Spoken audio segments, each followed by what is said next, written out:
আচ্ছা স্টুডেন্টস, দেখে নাও, আজকে আমরা এবিটিএ টেস্ট পেপারে 339 নম্বর পেজের ক আর খ বিভাগটা সমাধান করছি। আচ্ছা দেখো, প্রথমে ক বিভাগ, কোন গ্যাসটি ওজোন স্তর ধ্বংসের জন্য দায়ী নয়? উত্তরটা হবে সিও, কারণ সিএফসি, মিথেন আর কার্বন ডাইঅক্সাইড প্রত্যেকেই দায়ী।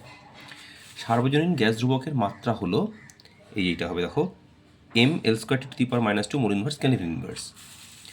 আচ্ছা, একটি অ্যালকাইনের বাষ্প ঘনত্ব 20, তাহলে অ্যালকাইনে হাইড্রোজেন পরমাণুর সংখ্যা কটা হবে?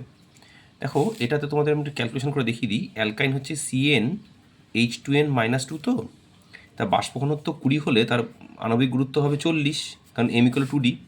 তাহলে এখানে তুমি ক্যালকুলেশন করো, তাহলে 12n, কার্বনের 12 করে, আর হাইড্রোজেনের যদি আমরা 1 ধরে করি, তাহলে এখান থেকে তোমার হাইড্রোজেন হচ্ছে 2n-2, হিসাব করলে 40। তাহলে দেখো টোটাল তোমার এখান থেকে আসছে, দেখো 14n = 42, তাহলে n = হবে 3, তাহলে উত্তরটা হবে হচ্ছে A3টা অপশান হবে, এটা ভুল করেছিল। ঠিক আছে। আচ্ছা, এবার দেখো 11.2 লিটার অক্সিজেন গ্যাসের ভর কত হবে? 22.4-এর যদি 32 হয় তাহলে 16 গ্রাম হবে। একটি পাতলা লেন্সের কৌণিক বিচ্যুতির মান 0 ডিগ্রি। বাল্বের ফিলামেন্টের উপাদান হলো, কি লিখতে পারো এখান থেকে, টাংস্টেন লিখতে পারো।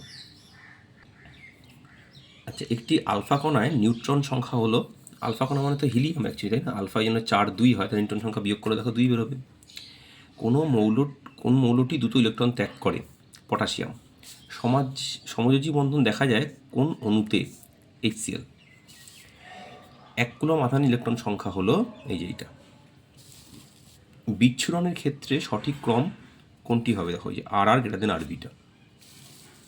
পটাশিয়াম ক্লোরাইডকে উত্তপ্ত করলে কত গ্রাম অক্সিজেন গ্যাস পাওয়া যাবে? দেখো 2.45 গ্রাম পটাশিয়াম ক্লোরাইডকে উত্তপ্ত করা হয়েছে, তাহলে 245 থেকে 96 গ্রাম পাওয়া যায়, তাই 2.45 থেকে 0.96 গ্রাম পাওয়া যাবে। নিচের কোনটি তড়িৎ পরিবাহী হলেও তড়িৎ বিশ্লেষ্য পদার্থ নয়? খুব ভালো করে প্রশ্নটা দেখবে, তড়িৎ পরিবাহী কিন্তু বিশ্লেষ্য নয়। অনেকে ভুল করে গ্লুকোজটা লিখে আসবে, এটা উত্তর হবে না, উত্তরটা হবে তরল পারদ। ঠিক আছে। নিচের কোন গ্যাসটি কীপযন্ত্রের সাহায্যে প্রস্তুত করা হয়? উত্তরটা হবে H2S। নিচের কোন ধাতু সংকরে জিঙ্ক বর্তমান? পিতল। আচ্ছা, এবার আসছি আমরা বিভাগ খ। বায়ুমণ্ডলের শীতলতম স্তরের নাম কি? মেসোস্ফিয়ার।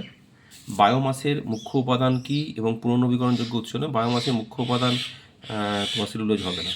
বায়োমাসের ক্ষেত্রে, এটা পরে বলে দিচ্ছি না, মিথেন দিতে পারো বায়োমাসে। আর পুনর্নবীকরণযোগ্য শক্তির শক্তিটা হবে হচ্ছে গিয়ে সৌরশক্তি, বায়ু শক্তি, যা ইচ্ছে লিখতে পারো। আচ্ছা, গ্যাসের অণুগুলির মোট শক্তি উৎসের এখানে একটা সত্যমিত কোশ্চেনটা ঠিকঠাক নেই। যাই হোক, কেলভিন স্কেল কোন তাপমাত্রায় গ্যাসের আয়তন শূন্য ধরা হয়? কেলভিন স্কেলে কোন তাপমাত্রায়? কেলভিন স্কেলটা 0 কেলভিন বা -273 ডিগ্রি সেন্টিগ্রেডও বলতে পারো, একই ব্যাপার। কেলভিন স্কেল যেহেতু বলা আছে, তাহলে তোমার 0 কেলভিন ধরেই করবে। গ্যাসের আয়তন প্রসারণ গুণাঙ্কের মান লেখো, 1/273 কেলভিন ইনভার্স। আদর্শ পরিবাহীর ক্ষেত্রে পরিবাহিতাঙ্কের মান 0, এটা মিথ্যা। ঠিক আছে।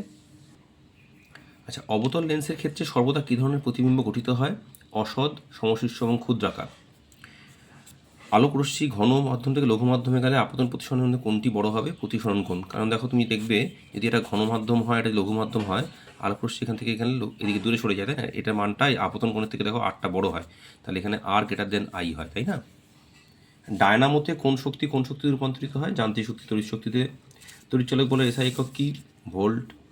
নিউক্লিয় বিভাজন কাকে বলে? তোমরা বইতে পেয়ে যাবে, এটা বললাম না। তেজস্ক্রিয় পদার্থ থেকে কী রশ্মি নির্গত হয়? এই যে আলফা, বিটা এবং গামা। অ্যাকচুয়ালি রশ্মি হিসেবে গামা, আলফা বিটা তো কণা, কারণ ভর আছে, তাই না? এটা মাথায় রাখবে। আচ্ছা, মরিচার রাসায়নিক সংকেত হচ্ছে কি? Fe3O4.X6H2O। থার্মিক মিশ্রণ কি? যে আয়রন অক্সাইড আর অ্যালুমিনিয়াম গুঁড়োর মিশ্রণ। ভিনিগারের মুখ্য জৈব উপাদানের নাম লেখো। অ্যাসিটিক অ্যাসিড, ফর্মুলা লিখে দিয়েছি। অ্যালকেনের সাধারণ সংকেত লেখো। অ্যালকেন হচ্ছে CnH2n+2। আর ইথানলের সঙ্গে সোডিয়ামের বিক্রিয়ায় কী গ্যাস উৎপন্ন হয়? সেটা হচ্ছে গিয়ে হাইড্রোজেন গ্যাস উৎপন্ন হয়, তাই তো? কী গ্যাস হবে কথাটা, কোশ্চেন একটু ভুল লিখেছি। কী গ্যাস উৎপন্ন হয় হবে, এটা হাইড্রোজেন গ্যাস উৎপন্ন হয়। আর যদি কী উৎপন্ন হয়, তাহলে সোডিয়াম ইথক্সাইড ও হাইড্রোজেন হবে উত্তরটা। ঠিক আছে, লিখে নিও।